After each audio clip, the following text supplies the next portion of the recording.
হরে কৃষ্ণ। সুপ্রিয় গৌর ভক্তবৃন্দ, আপনাদের চরণে আমার শতকোটি প্রণাম। আমি আপনাদের মাঝে পরমা একাদশীর মাহাত্ম্য কথা নিয়ে এসেছি। এই ভিডিওটি একটু লেন্থ হলেও কৃপা করে শ্রবণ করবেন। তো এক সময় কামপিল্য নগরে সুমেধা নামে এক ব্রাহ্মণ বাস করতেন। এই সুমেধার ছিলেন একজন স্ত্রী, পতিব্রতা স্ত্রী। তার নাম ছিল পবিত্রা। তিনি খুব পতি সেবায় নিয়োজিত। তো এই সুমেধা প্রতিদিন তিনি তার ধন সংগ্রহ করতে যায়। সুমেধা তো এভাবেই তিনি ধন সংগ্রহ করতে যায়। তো তিনি ধন সংগ্রহ করলেও তার গৃহে কিন্তু ধন থাকতো না। মানে যে কারো কাছেও তিনি ভিক্ষা গ্রহণ করতে যায়, সবাই তাকে ভিক্ষা দেয় না। তো একদিন তার গৃহে অতিথি এসেছিল। অতিথি আসার পরে অতিথি সেবা করছিল তার স্ত্রী। সেবা করার পরে তিনি অনাহারে ছিলেন, যে আমার স্ত্রীর এই করুণ অবস্থা আমি দেখতে পাচ্ছি না। তাই তিনি চিন্তা করলেন, আমাকে অন্য নগরে যেতে হবে ধন সংগ্রহ করতে। তো তখন স্ত্রীর কাছে অনুমতি নিলেন, হে কান্তে, আমি ধন সংগ্রহের জন্য অন্য নগরে যেতে চাই, তুমি কি আমাকে যাওয়ার অনুমতি দিবে? তখন বলছেন, দেখুন স্বামী, পূর্বকৃত কর্মফল না থাকলে স্বর্ণ পর্বতে চড়েও ধন সংগ্রহ করা যাবে না বা ধন লাভ হবে না।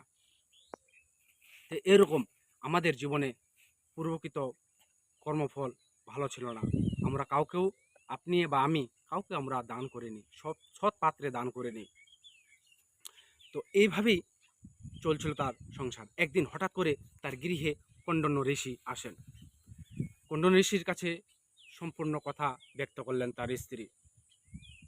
তখন বলছিল যে, হে মুনিবর, আমার স্বামী দূর দেশে যেতে চায়, তাই আমি তাকে নিষেধ করেছি।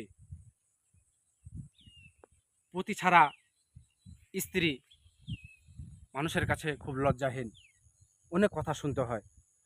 তখন বলছে, ঠিক আছে, এমন ব্রতর কথা আমাদেরকে বলুন, যাতে আমরা এই ব্রত করে এই জন্মেই আমরা ধন সংগ্রহ করতে পারি।